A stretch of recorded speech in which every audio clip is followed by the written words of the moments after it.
Magandang araw po. Again, ma'am, kumusta po yung araw ngayon ng Elderly Week? Nakita ko at kaliwa kanan, maraming mga seniors ngayon na pinasaya nyo.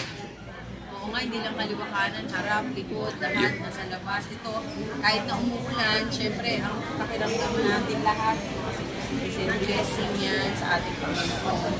Na kahit na ano pala ang mangyari, andyan pa rin pala siya. Ginagabayan tayo, tinutulungan tayo. Katulad ako po, na namulat ako ng maaga na kailangan matulungan ng ating mga senior citizen.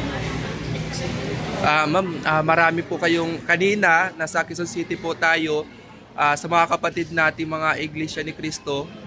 Kumusta po yung experience nyo na napunta na kayo sa iba-ibang cities ngayon, na nahatak na kayo? Oo nga eh. Actually, masaya ako kasi hindi ko ini-expect na ganun din ako i-welcome ng ating mga kapatid na Iglesia. Dahil syempre, inisip mo muna, hindi naman siya Maynila, baka mamaya limited lang yung ating natutulungan. Pero hindi pala.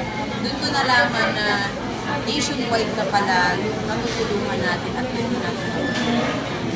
Ma'am, nasa ilang porsyento na po dito sa District 5 na mga senior citizen ang na-registered sa National Commission of Senior Citizen? Actually, nung nag-start kami sa OLE registration, nasa 1.2 million pa lamang siya. Pero as of now, nasa 3 million mahigit na.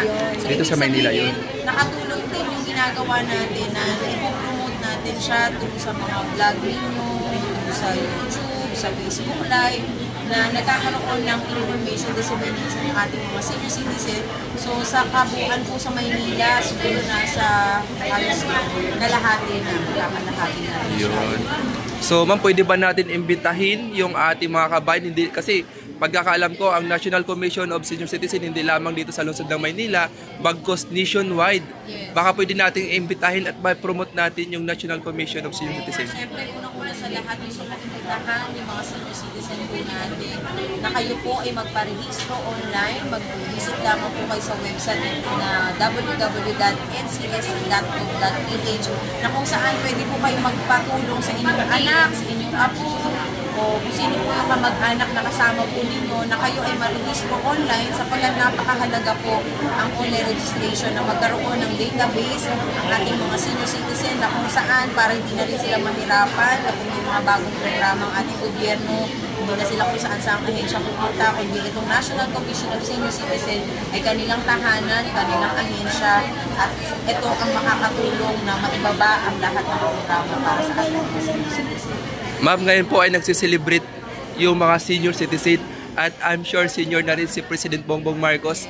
Mensahe niyo po kay President.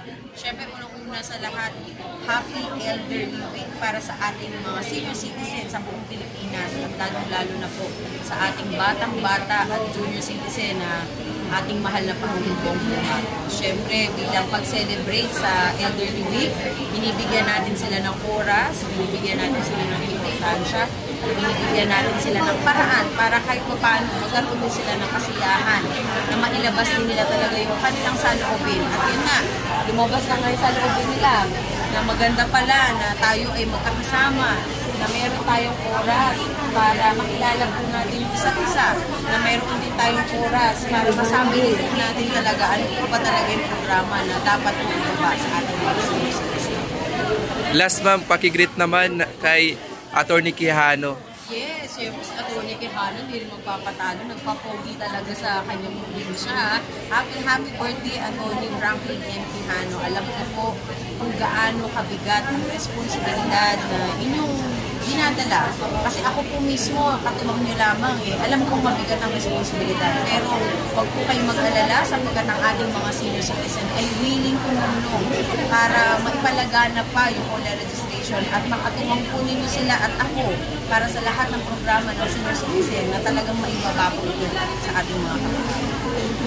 Siyempre, ang wish ko sa kanya, mas lalo pa siyang maging malakas, mas lalo pa siyang ma-inspire na makatulong sa ating lahat, higit sa lahat, mas lalo pa siyang maging wapo at matipuno. Dahil siyempre, Atty. Franklin M. Quijano, ang tangkad-tangkad, kaya abot niya lahat ng mga senior citizen. Kaya pati ako nakikitangkad na rin sa kanya na maabot ang lahat ng ating mga senior citizen. So, kailan siya mang babalik? Matagal po ba siya doon? Matagal pa po siya doon? Alam mo po, nagtagulang siya sa birthday. Joke lang. Siyempre, nag-spend din siya ng time para sa kanyang pamilya. Sa probinsya. At babalik rin siya anytime soon. Alam ko sa Monday, possible siguro kung magkikita kami, kung free yung time niya at time ko. Siyempre gusto rin namin makapag-usap para masabi ko rin po sa kanya ang lahat ng mga gustong sabihin ng ating mga senior citizen. At gusto ko rin sabihin sa kanya na ako po ay nandito sa lahat ng oras. Hindi naman ako nawawala. Yun lamang naging busy ako para sa ating Elderly Week celebration. Pero gusto ko siyang imbitahan sa ating programa na sana magkaroon din siya ng time na makatulong. Ma'am, last na tanong ko lang po, mensahe nyo rin po sa mga kababayan nating senior, hindi lamang dito sa area ng Maynila, kundi nationwide. Nationwide at sa buong mundo, sa mga OFW natin na senior citizen na alam ko po kung gaano kahirap din na lumayo sa inyong pamilya para mag-abroad, para magtrabaho. Pero dito po sa Pilipinas, hindi na po kayo mahihirapan sapagkat pagbalik po ninyo galing sa pag-abroad, sa pagtatrabaho sa ibang bansa, ang haharap po sa inyo ay programa na specific para sa ating mga senior citizen.